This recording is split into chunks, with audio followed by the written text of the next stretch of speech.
Salut tout le monde, bienvenue à un autre épisode de C'est quoi ta spécialité, le podcast où on reçoit un médecin chaque semaine de différentes spécialités médicales.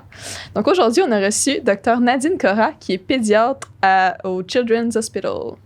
Donc, la discussion avec Dr Cora était vraiment intéressante. Le monde de la pédiatrie, c'est vraiment pas ce que je m'attendais. En fait, ils ont vraiment une bonne qualité de vie, qualité de travail. Puis juste en fait, toute l'ambiance, je crois que sur les unités, c'est vraiment quelque chose d'unique. Donc, si vous voulez en apprendre davantage, je vous suggère fortement d'écouter l'épisode. Et sinon, n'oubliez pas de manger vos légumes verts. L'épisode d'aujourd'hui est possible grâce à notre commanditaire Archer. Archer, comme vous l'avez pu le voir dans nos épisodes précédents, c'est une firme de finance. Mais sachez que même si la finance vous fait peur, on vous conseille fortement de les contacter parce que c'est possible avec eux de débloquer plus de 100 000 de bourse. 100 000 de bourse. 100 000 de bourse, là, ça fait plaisir à tout le monde. Donc, on vous conseille fortement de prendre un rendez-vous. Oui, exact. Ça se prend bien. Donc, si vous voulez prendre un rendez-vous dès maintenant, le lien est sous la vidéo. Puis, dans le fond, c'est vraiment une expérience client qui est top notch là, avec Archer. Je parle d'expérience là, avec eux. Ils sont faciles d'approche, tout est rendu vraiment simple pour vous. Puis c'est vraiment une courte rencontre, là. Ça peut prendre juste 20 minutes, donc vous pouvez prendre un rendez-vous dès maintenant avec une entreprise super qui est spécialisée en médecins puis qui offre des services totalement gratuits aux étudiants. Donc allez voir ça.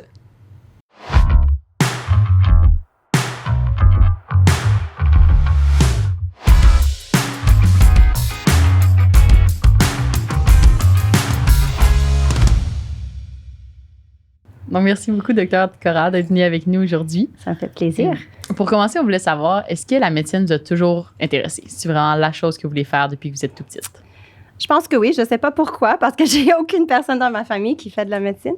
Mais c'est toujours dans ma tête. Il y avait toujours la vouloir d'aider des personnes, de voir la médecine. Je suis toujours bonne en sciences. Donc, je pense que c'était vraiment juste naturel que je suis ça. Non, c'est pas vrai. Moi, j'ai joué beaucoup au piano, puis j'avais comme une décision à faire. Est-ce que ça va être vraiment la musique compétitive ou est-ce que ça va être la médecine? Puis là, il y avait toujours quelqu'un qui était en première place. Puis moi, j'étais toujours deuxième quand je faisais des compétitions en piano.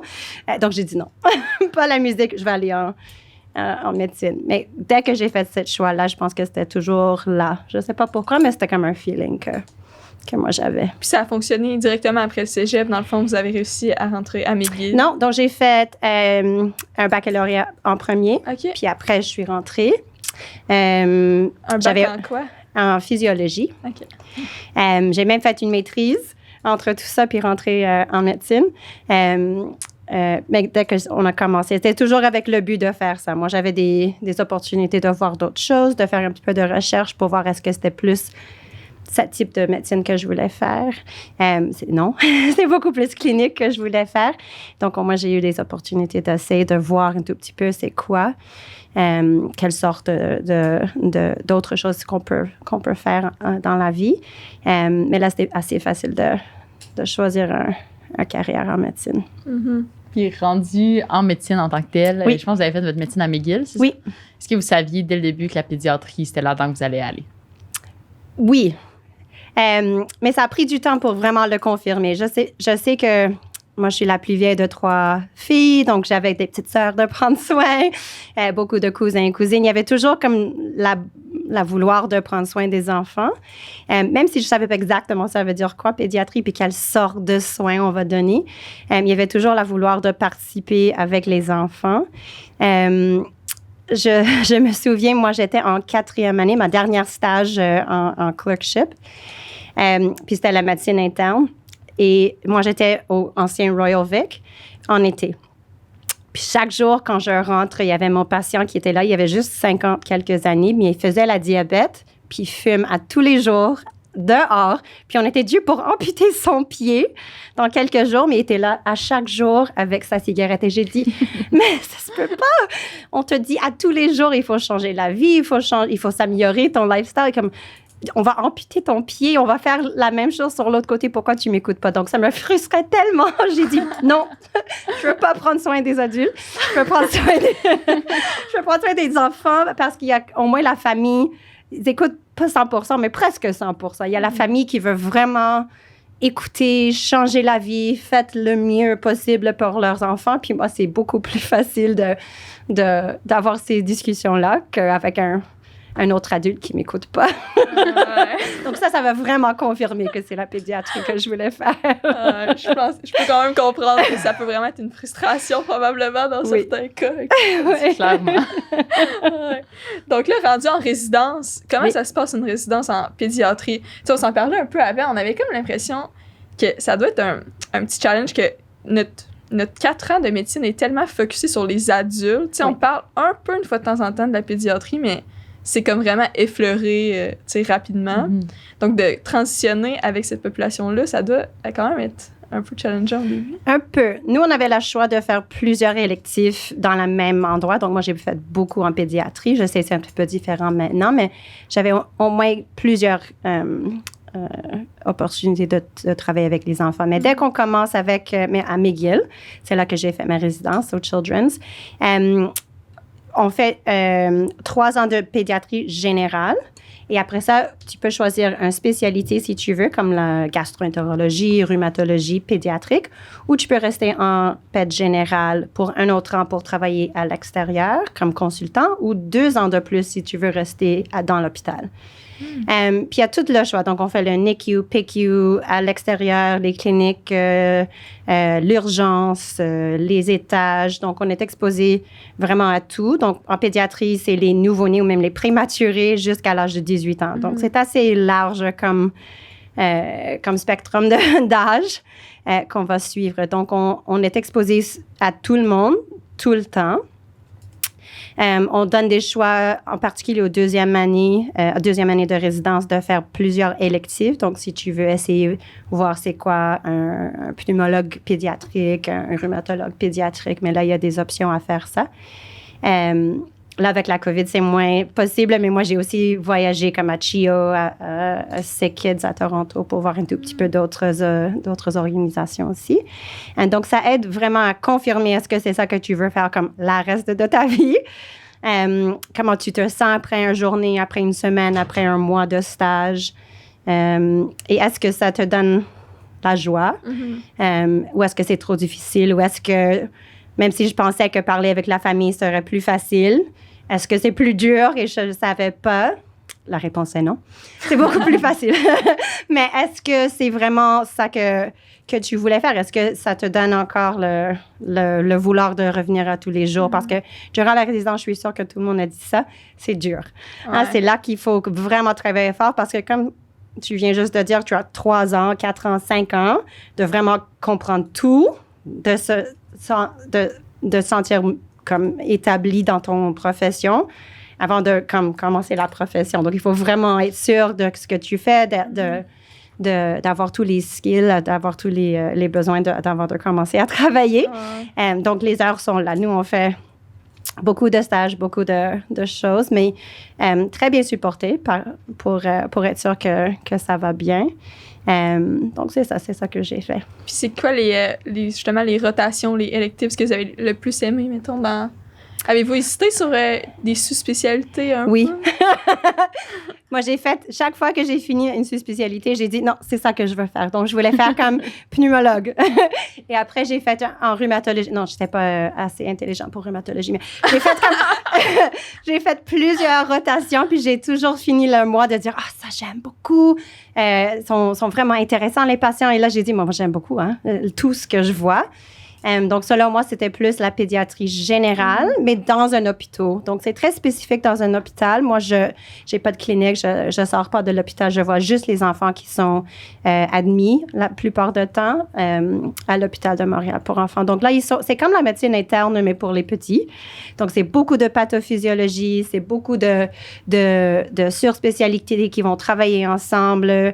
Il y a beaucoup de recherches à faire aussi pour être sûr qu'on prend soin des enfants. Il y a des choses qui arrivent souvent, mais il y a des choses qui n'arrivent pas souvent. Puis, il vient chez nous quand on ne sait pas quoi faire à l'extérieur. Donc, ça, c'était très intéressant. Donc, moi, j'ai beaucoup aimé un petit peu de tout, mais dans un hôpital, dans quelque part où on pouvait encore parler, discuter avec tout le monde, travailler chaque jour avec les personnes, donc continuer à m'apprendre à tous les jours. Ça, c'était beaucoup L'esprit plus... d'équipe là, c'est qui ça. est là. Exactement. Puis pas juste les médecins.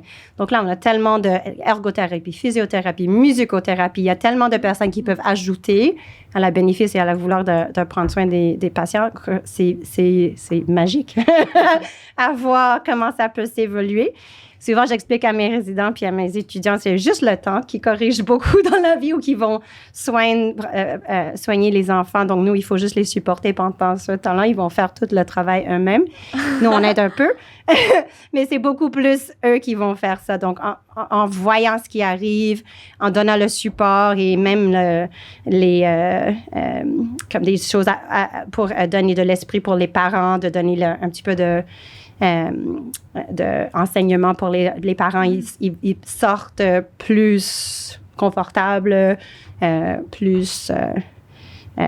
c'est ça, plus confortable avec leur Préparé enfant. à comme gérer les différentes situations par rapport à l'état C'est de ça. l'enfant. Quand ils arrivent, ils ont peur. Ils ont peur qu'est-ce qui arrive, ils ont peur, ils savent pas exactement qu'est-ce qui se passe, puis c'est pas sur eux, c'est leur enfant. Donc, c'est difficile des fois, en particulier si c'est un jeune enfant. Donc, si on peut les supporter, les protéger, mais aussi les soigner, mais la famille, pas juste le patient, mais donner des indices pour la prochaine fois, essayer ça. Ça, c'est des ressources à lire ou à faire. Ça les encourage beaucoup. I empower them. C'est très fort comme spécialité ou comme feeling qu'on peut avoir à la fin de la journée ou à la fin de la semaine ou un long admission. C'est très beau à voir. Est-ce que vous trouvez qu'en général, vous avez plus, comme vous avez dit, là, vous ne parlez pas juste avec l'enfant, mais aussi avec la famille, que ça devrait changer un peu la relation que vous ayez avec vos patients? Que classiquement, le médecin, il y a un patient, alors que là, vous êtes en coalition. Puis comment c'est de devoir discuter avec tout le monde? Parce que parfois, dans les familles, je suppose que c'est pas tout le monde qui a la même opinion de comment on traite, comment on fait quoi. Ouais. Donc, ça doit quand même être difficile parfois de discuter avec tout le monde. Des fois, il y a la plupart du temps que c'est comme la même direction. La plupart de nos enfants, ils partent pas. Ils sont assez petits que c'est vraiment, on les observe, on regarde, mais on a les discussions avec les parents.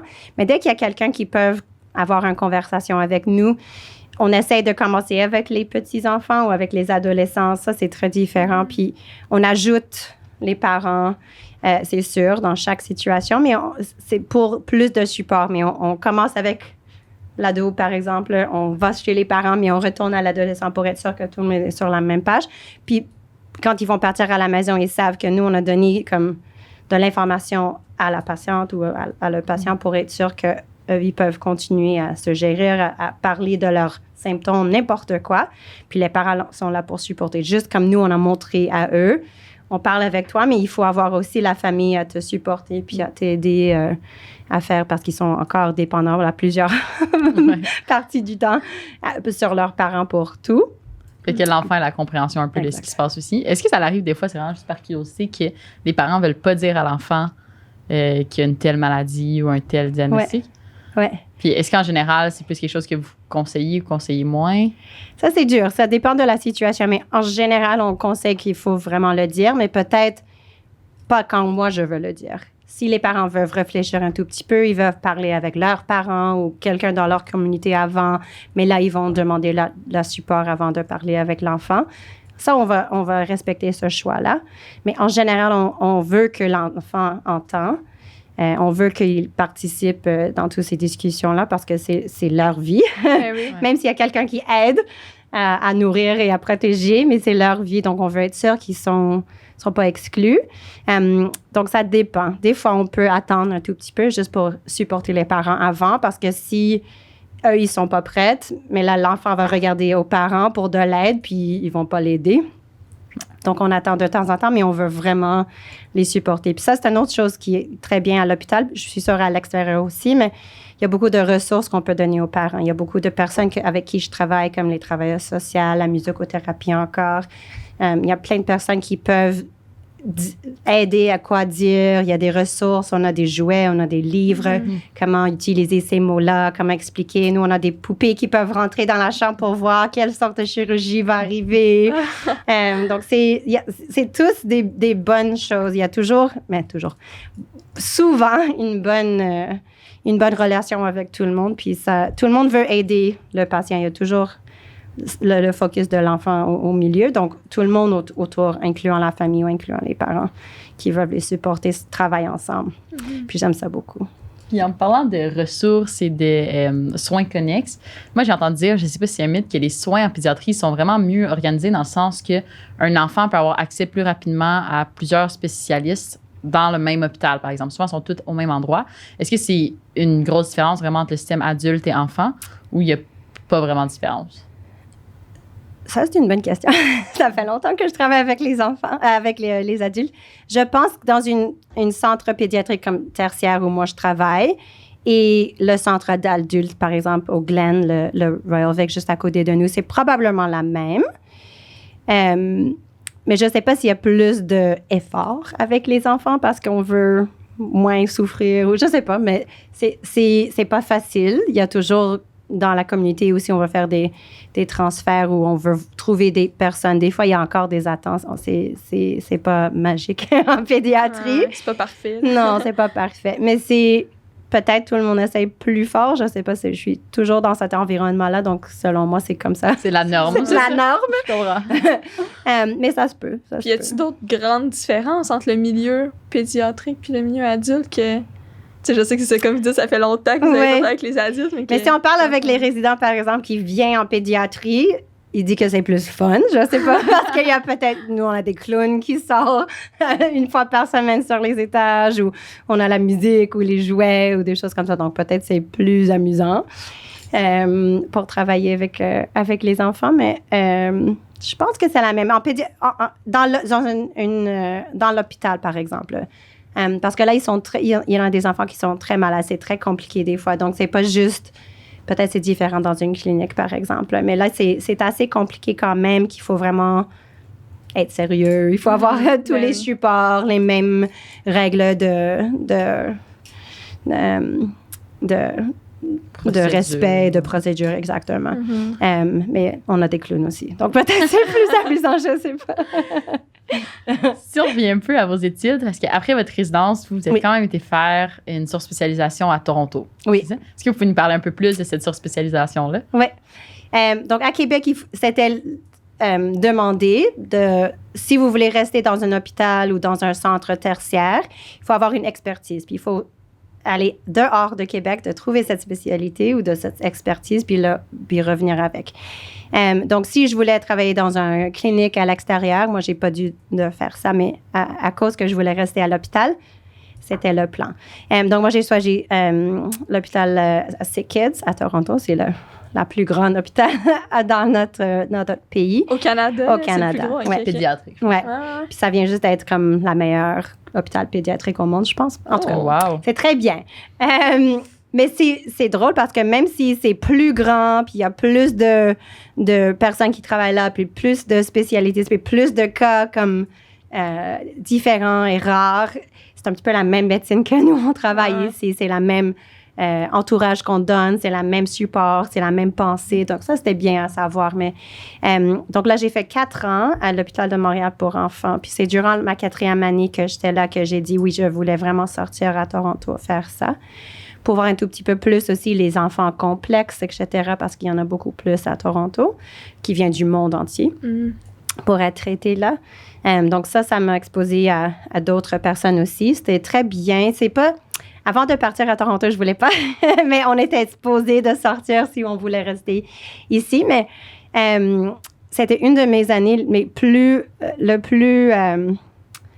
il y avait tellement de choses qui est arrivées durant cette année-là, puis j'ai tellement rencontré des personnes avec qui je parle encore. Donc, ça a vraiment donné beaucoup de bénéfices de sortir de la province, au moins pour 1 an, juste pour être sûre et confirmer que moi, je suis bien ici, c'est ici que je veux travailler, mais j'ai encore des contacts avec qui je peux parler. En même temps, j'ai fait une maîtrise en amélioration continue puis la sécurité des patients à l'Université de Toronto. Donc, encore, il y a des personnes avec qui je continue à parler, qui me donnent des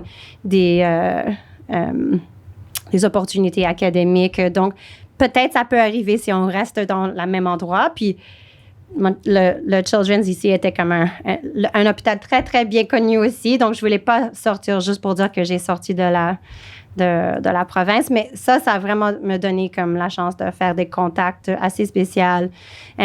Si on dit que moi, on est sorti à Toronto, ça me donne un petit peu plus de crédibilité peut-être quand je reviens pour dire que j'ai vu ce qu'on fait autre part. Donc, je pense que ça, c'est correct. On continue à faire la même chose parce que c'est la même chose ailleurs aussi.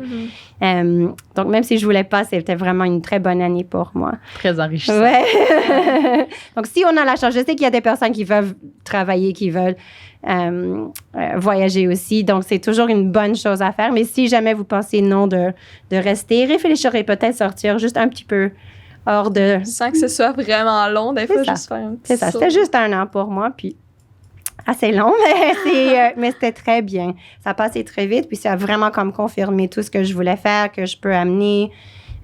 Puis c'est les contacts encore que j'ai dit que je continue à parler avec, qui sont vraiment comme la meilleure chose que j'ai. Puis justement, cette expertise-là en développement continu, qu'est-ce que ça vous a apporté dans votre pratique à Montréal, mettons?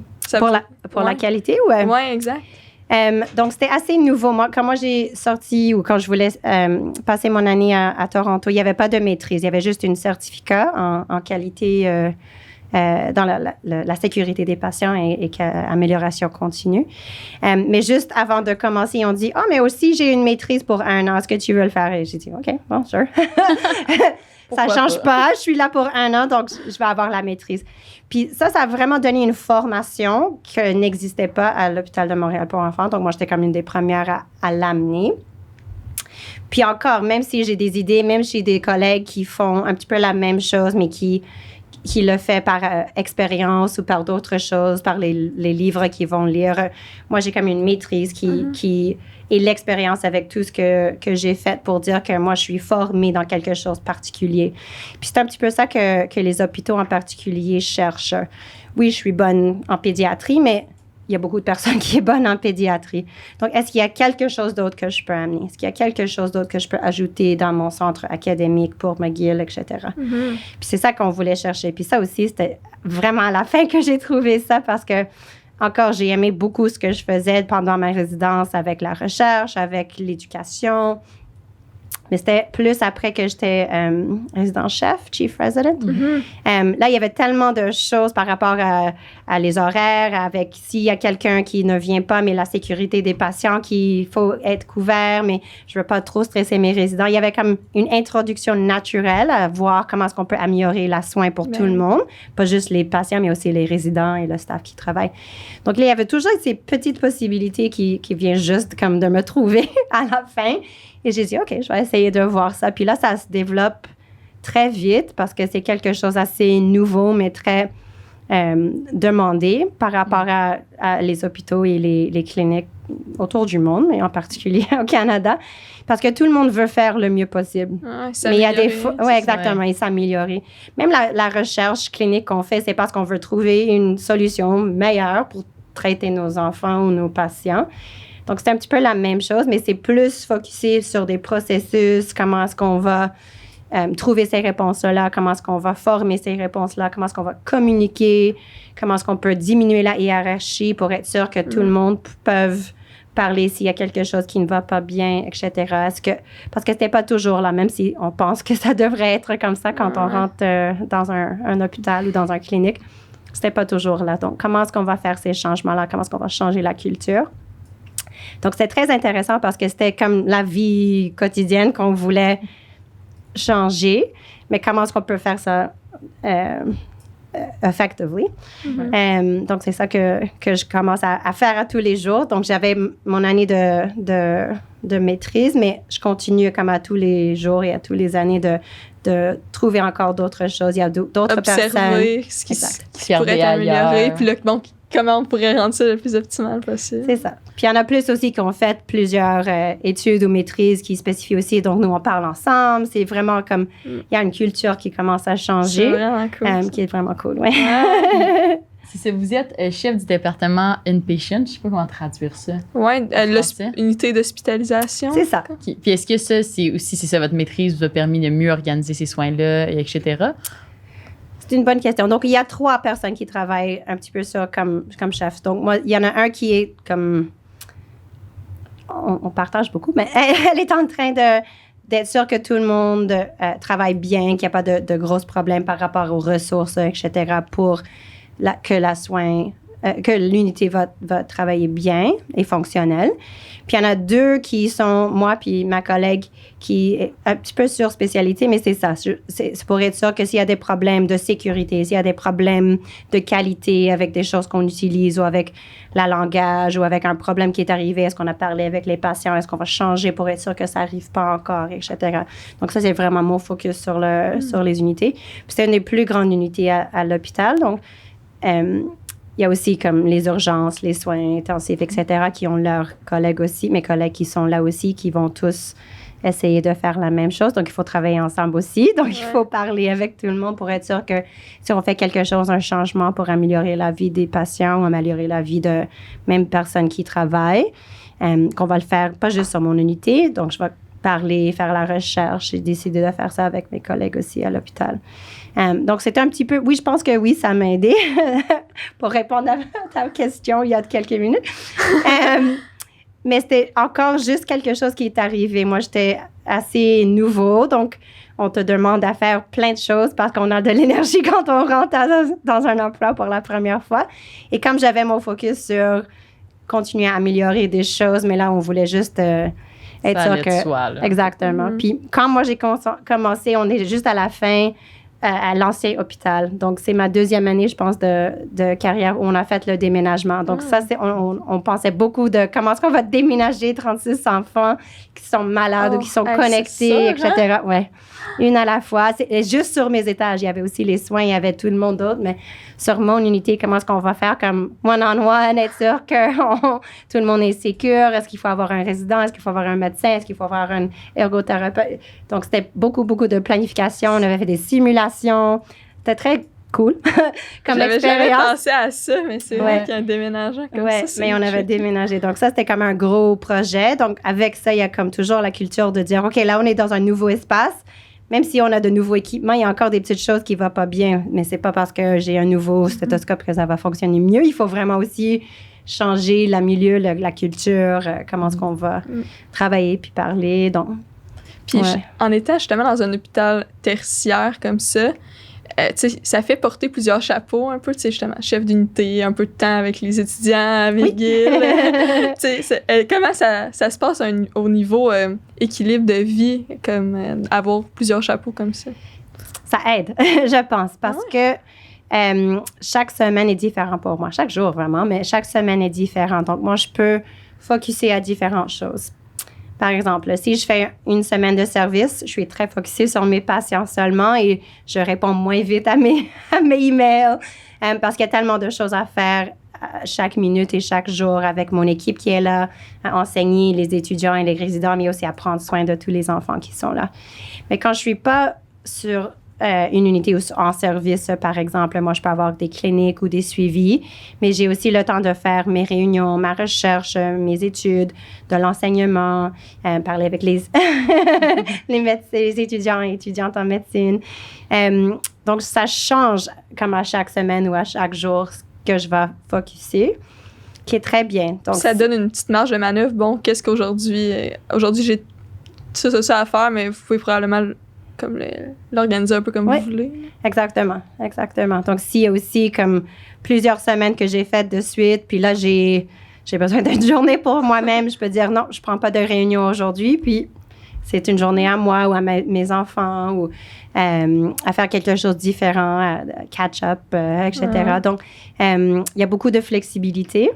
Il y a des semaines qui est très dures et des semaines qui sont moins dures. Et oui, il faut travailler les fins de semaine aussi, qui est un petit peu différent peut-être que d'autres places. Mais c'était un choix que moi, je voulais faire parce qu'après ma semaine de service où je suis vraiment comme concentrée sur mes patients, mais là, à la fin, je donne la parole à quelqu'un d'autre, I give handover. Il y a quelqu'un d'autre qui va prendre soin de ces enfants-là, puis moi, je quitte. Et je commence mes autres choses. Donc, les enfants sont encore là. Il y en a plusieurs que moi, j'ai pris soin. Il y a quelqu'un d'autre qui va continuer pour moi. Vous n'êtes pas de garde. Non. Je suis de garde pour une semaine, mais quand ma semaine est finie, C'est fini. c'est fini. Ah, c'est quand même, c'est vraiment bien ça. Puis en moyenne, combien de semaines, par exemple, par mois comme ça que vous faites de clinique versus les autres activités? Ouais. Par mois, donc 1 à 2 semaines de service. Donc, je dirais durant, c'est ça, à peu près 1 ou 2 week-ends aussi.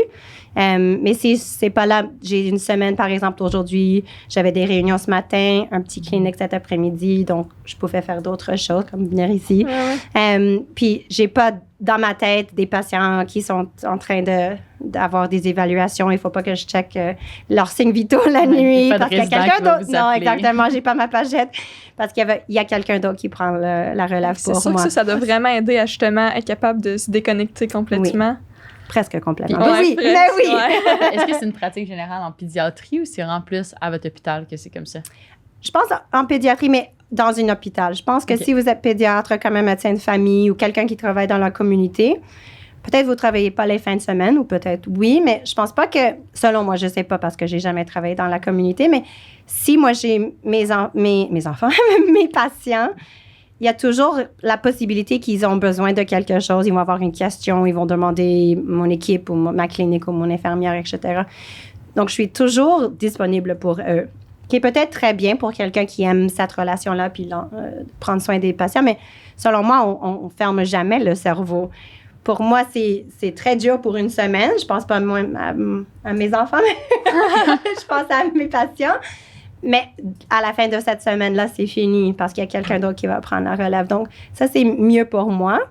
J'aime beaucoup l'intensité qu'on peut avoir, mais pas toujours. Donc, on peut être très flexible dans un centre hospitalier. Donc, je sais pas, je pense avec les adultes, c'est un petit peu la même.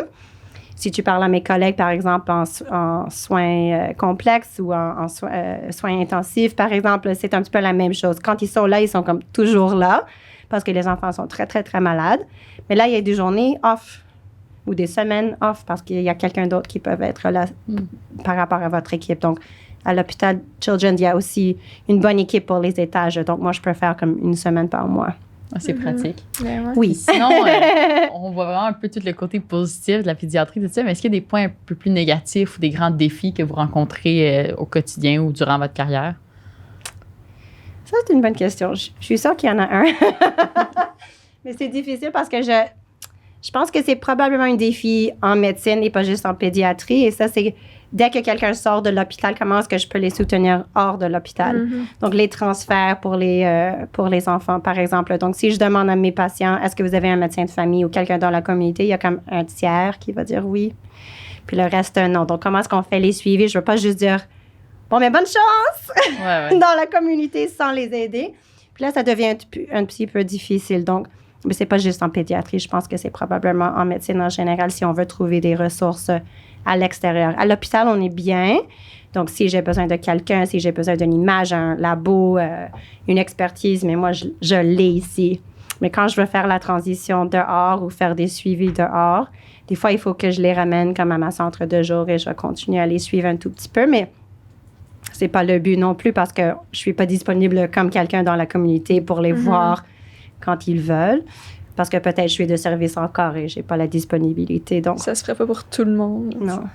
Puis en parlant de ça, là, de les gens qui sont renvoyés un peu, je pense qu'au Children, vous avez quand même une grande spécialité. Puis d'avoir aussi des enfants d'un peu partout au Québec. Oui. Fait que est-ce que c'est quand Et même hors un de grand Québec. enjeu? C'est ça, s'ils sont dans différentes villes, que c'est plus loin que Montréal, c'est vraiment plus difficile de les ramener. Donc, est-ce que vous trouvez que parfois il y a une pénurie de soins en région que vous observez comme ça? Ou en général, vous êtes quand même capable de trouver des gens ou des médecins de famille ou des pédiatres à quelque part Ouais, pour les supporter? Ça dépend de où, mais oui, en général, oui, mais c'est pas juste moi qui fais ce travail-là. Donc, souvent, s'il y a quelqu'un qui vient de loin ou qui est compliqué, il y a toujours comme un travailleur social, il y a quelqu'un d'autre qui va nous aider. Nous, on a aussi des équipes de suivre. Donc, si, par exemple, vous êtes très prématuré, tu sors de l'hôpital et oui, il faut trouver quelqu'un pour être sûr que quelqu'un peut te suivre régulièrement, mais on a aussi des suivis néonatales, juste pour être sûr que quelques fois par mois, il y a quelqu'un qui va regarder pour être sûr que ton développement continue à aller bien, etc. Donc, même si on veut les envoyer, ils ne sont pas toujours envoyés toutes seuls dans la communauté. Il y a quand même un petit peu de suivi à l'hôpital. Mais s'il faut trouver quelqu'un, des fois, c'est difficile, mais des fois, c'est pas juste nous qui vont travailler là-dessus. Ok. Moi, j'ai beaucoup de support et beaucoup de l'aide qui peuvent m'aider un peu à faire tout ça. Puis, je pense qu'on n'a pas le choix de l'aborder un peu, mais tu sais, je pense que les gens qui s'intéressent à la pédiatrie, c'est ce qui aiment les enfants, puis que, tu sais, ils aiment cette population-là, puis voir des enfants qui sont vraiment malades, puis devoir annoncer des mauvaises nouvelles aux familles, on dirait que ça doit être vraiment crève-cœur. Donc, comment que c'est de commencer là-dedans, puis de trouver des techniques un peu pour mieux Ouais. gérer ça? Ouais. C'est une bonne question. Il y a toujours quelqu'un qui va Ouais, demander c'est le ça. classique.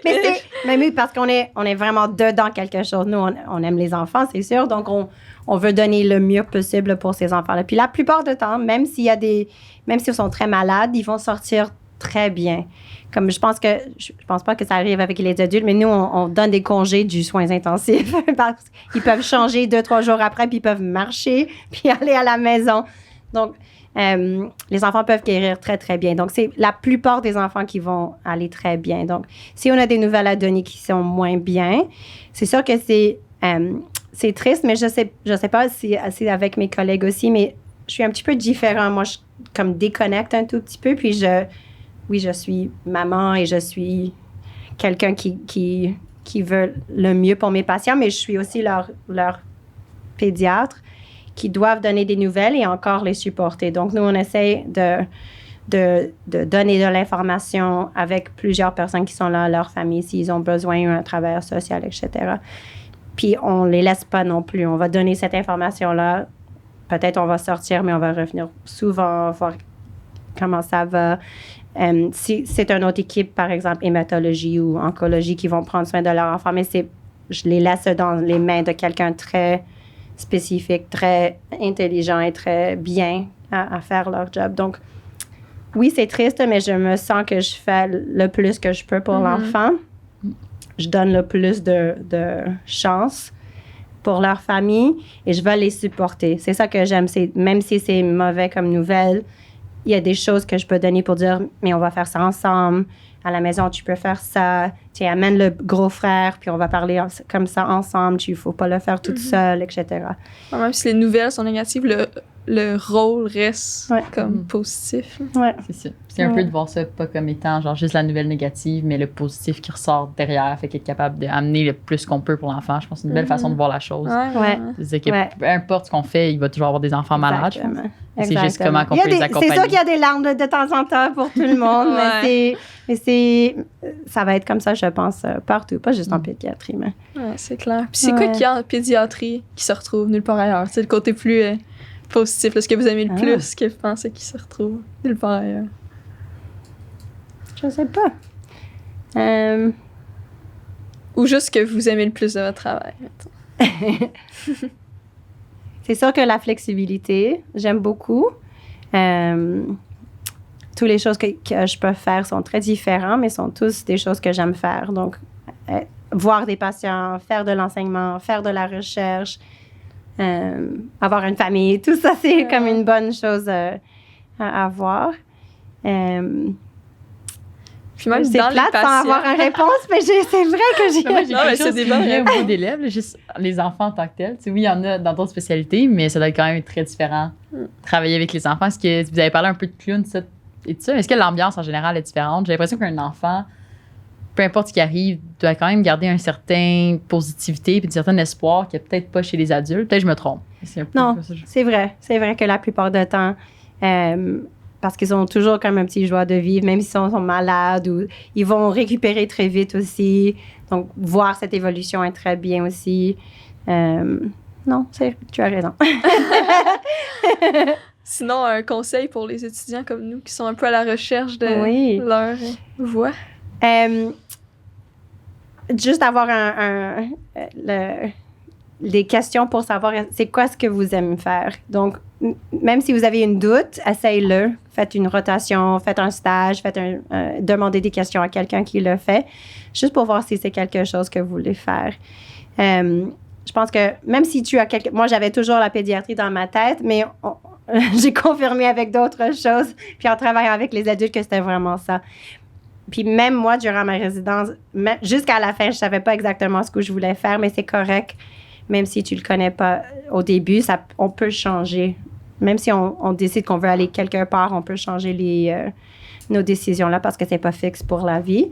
Mais il faut trouver quelque chose que tu peux penser va être bien pour le reste de la vie. Donc, par exemple, quand j'ai fait la pneumologie pédiatrique, oui, la fibrose kystique était bien ou les malformations des poumons étaient cool, mais comme la plupart des enfants qu'on voit, c'est de l'asthme. Donc, si tu n'aimes pas de l'asthme, mais ça, c'est comme 90% de ta spécialité, fais pas de pneumologie. Donc, il faut, même si on aime les choses rares ou les choses qui sont différentes pour la spécialité, il y a aussi le bread and butter. Il faut aimer ça aussi. Le petit train quotidien. Exactement. Exactement. Donc, même si moi, j'ai beaucoup de flexibilité, etc., il y a des choses que je vois comme à tous les jours, à chaque fois que je suis aux étages. Donc, il faut aimer le plus possible ces choses-là aussi. Et juste être sûr qu'il y a aussi comme quelque chose que tu peux avancer, changer.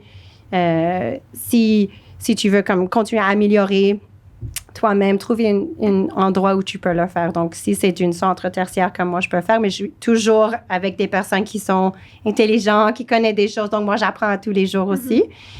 Puis ça, c'était important pour moi.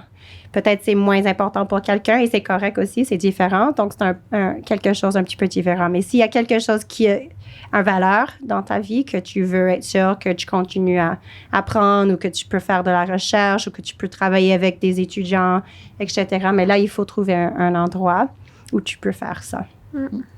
Ben, merci beaucoup. C'était vraiment une belle ça fait plaisir. discussion. Moi, c'est vite. Puis sinon, on aimerait ça remercier les gens. En fait, on a des cadeaux pour vous, les gens qui ont rendu ça possible. Donc, on a François Lambert, produit d'érable. On a la boîte à vin. On a également Atypique et Bota pour un petit séjour au spa. Exactement. Donc, merci encore. Puis pour nos auditeurs, n'hésitez pas, mettez des commentaires, des questions. Et sinon, on se revoit la semaine prochaine. Merci.